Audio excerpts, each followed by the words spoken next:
So, guys, Jason Stewart here with Henry Esquivies is how I'm pronouncing it. He says, I've heard it pronounced so many different ways. I don't even know how it's really pronounced. There's a lot of vowels in that last name, though. But how you doing? How are you doing? So we're just meeting for the first time.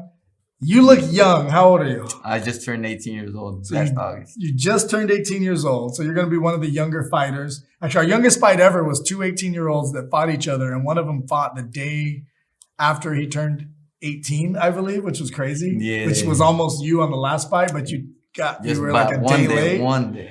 So a lot of people who are going to be matched up against you are going to think, I'm older, I'm stronger, I got more experience. This is just a kid. What do you got to say to that? I mean, like they say, age is just a number, right? So I'm just going to say, everyone that's going to fight me, you guys better work hard. So for those of you that are like, oh, I don't want to fight that guy. He's just a kid. Like, put me against someone tough. You've got like over 40 Muay Thai fights. You've been fighting Muay Thai since you were like 8 years old. Yes, like over 35 wins. You've already done an MMA match in Mexico. You've already done boxing match in Mexico. So you've got a decent amount of experience. What do you feel is going to be your kind of the secret weapon for you and maybe your weakness going into the epic fighting cage? I feel good everywhere, striking, wrestling, jiu-jitsu. But I'm just, wherever the fight goes, I'm ready for it. Okay. And so you don't feel like you're going to get any type of butterflies or anything getting in the cage in front of like thousands of people, nothing like that? I'm really looking forward for it. Now, you come from a fighting family. Yes. Right? So your dad is the coach of the MMA team that you train on. Yes. And he has a lot of other fighters that have fought for Epic, including Isaac Verdugo, who is a beast, who's beat some of our toughest guys. So do you train with him? What's it like? We're like the main training partners. Yeah. Really? Yes, we're like main training partners. He's bigger than you though, right? I know, but you can hang with that guy? I could take that guy's a beast. He doesn't look like you look young, you know what I mean? But he also doesn't look like as tough. Like he's very kind of timid. He's more shy than you almost, like more introvert, I should say. And so it's like, I remember we had to stop the interview 2 times to get him to speak louder. But in the cage, like he's a beast. He's loud. He's like super extrovert. In training, once he fights, it's like, I remember one time I got scared because I'm like, I can't believe I'm training with this guy because it's like 2 different people. He trains wild, yeah. But in the other aspects of his life outside of fighting, and that's come up over and over, is like, you know, he's kind of an introvert to himself. Really nice guy, a little bit timid, but then fighting is where he shines. And I've had a lot of fighters talk about that. Like, oh, come in the cage, I'm going to introduce you. You know, UFC superstars, like, nah, that makes me nervous. But you fought in front of 20,000 people and grabbed the mic, and it's like, it's a switch. If the switch isn't on, I can't do it. You know, I shine there. And there's quarterbacks that have that same thing. It's like, if I'm not in my zone, there's like anxiety behind it. So you are training with these tough guys. You're going to be, you know, the youngest fighter on the card. JD, who knows you, who I guess got introduced to you through a counselor. You guys FaceTime each other. Is that how you got introduced to Epic? Yes.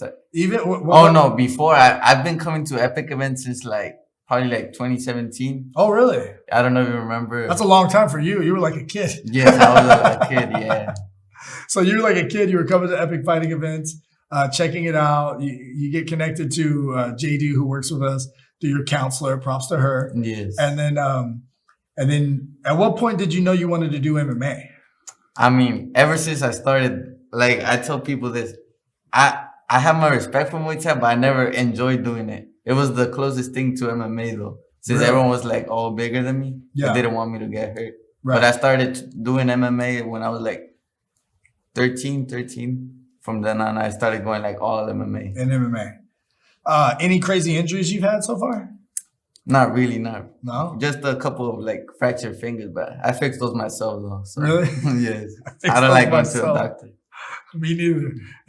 So, what's your upbringing like? Obviously, your dad's into it. How long has he been coaching? I mean, my dad, he's been my coach ever since I started. He used to train when he was about my age too. Okay. He had a couple of Muay Thai fights too. Okay. Until he got his nose broken, but he kept going. So what's it like being raised by a fighter? I mean, it feels great. Like I remember, all the memories on my dad is like he would let me be independent, but he would always be with me. He would just want me to do things by my own. Like raise me like, oh, one day I'm not gonna be there. Yeah. Like that. Like, oh, he would like make me like, let's say, oh, go grab that snake. It was there, but I was like a little kid, and just pictures of me. I mean, he taught me. I used to kill ducks like at 2 years old. I used to take their heads off and all those. Wait, what? We're a crazy family. We're crazy. How would you kill the duck? I mean, should I be asking? They would hunt it, and I was just like grab. I remember my dad taught me. I was like 2 years old. He was like, "Oh, just grab the head and twist it as much times as you can, and it would just come up by itself." But we would eat it. You pop the head off? Yeah. Oh, at least you ate it. Yeah. I think that makes it better. Yeah. Okay. So you were twisting birds' heads off from the age of 2. Yeah. So you've been training your whole life. Ranch, all hunting, all that stuff.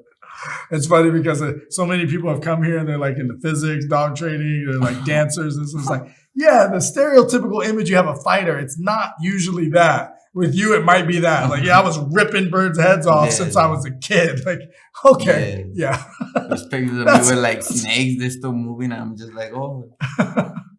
So that's wild, man. Mm-hmm. So what's your goal with all this? I mean, you've been training since a young age. Do you feel like fighting is your destiny? I mean, I feel like it is. I feel like it's a gift God gave me. I feel like ever since I was born. Maybe I didn't do MMA since I was born, but I feel like I just feel like fighting. Not like in a bad way. I can see you light up just talking about it, which is crazy. Like, I love fighting. Everybody is just like really excited to have you on the card. They're like, he's here. I'm like, who's here? This kid? Like, where's his older brother? And it's like, no, he's the fighter. It's like, what? Okay, that's crazy. So you're light up every time you talk about fighting. I can see that. You're super passionate about it. That passion is contagious. I love it. One stepping stone is obviously you're going to get in the cage. You're going to wear the epic fighting gloves. You're going to get in there. You're going to go to war with someone who's probably going to be older than you, more life experience for sure. And the ultimate goal, though, is to be wearing these. So these are our championship gloves. You wear these when you're fighting for a state title, California state title, or an epic fighting title. And I just want to plant this seed for you, and I'm excited to be part of the journey for your first stepping stone, a later on stepping stone, and then to see you become champion of the world and the biggest promotions in the world. So that's the goal. I'm just excited to be here. And I feel that that's the truth. I feel like, you have so much experience. You have everyone I've seen come from your dad as a coach has been an absolute killer. And so, man, this is exciting. I feel like this is history in the making. I really do. It is. Thank you so much for coming. Anything you want to tell your fans? Because you're about to have a lot of them. I mean, just stay tuned. I'm about to give you guys a show. Shout out to Kill Cliff FC, everyone out there in South Florida. I'll see you guys soon. There you go. EpicFighting.com, baby.